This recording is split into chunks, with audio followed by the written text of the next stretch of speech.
Chanela? Kasi this one is a personal trip and you are with the family. Parang ikaw part na rin ng family.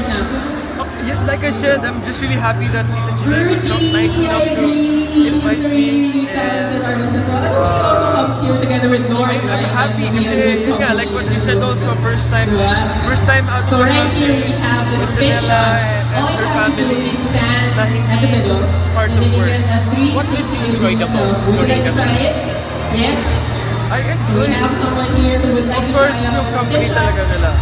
The company na parang yun nga, they make me feel like while our friend is doing that, the spin shot, yes, you can, after it's really fun. you can just put in your First name time in Malaysia, and then they We showed have lots me of places activities where today right here at Queenstown. Once I've again, never really this been event is yet. for Kasi they've been to Malaysia all now. the viewers. Please come on down. Yun, they were sharing stuff We that will be giving were away lots of prizes for you. napuntahan And of na course, before, don't and then they were forget showing it our to me. show later on at 5 p.m. Find it That's really free nice. for you all. First one, How first does the served. baby brother of Chanela perceive you right ngayon? Kuya-kuya or ano to ni ate, gano'n? I don't know yet, pero ako naman, I try to be, you know, the kuya that Russell needs. Kuya that Russell needs, and I'm just happy that yun nga, I was able to be there at his 7th birthday, and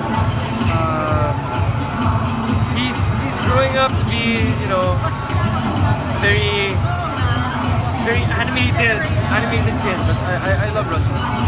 Kailan naman yung your family plus Chanela? But kompleto na kami. Minsan lang naman kompleto eh. Pero, ayun, when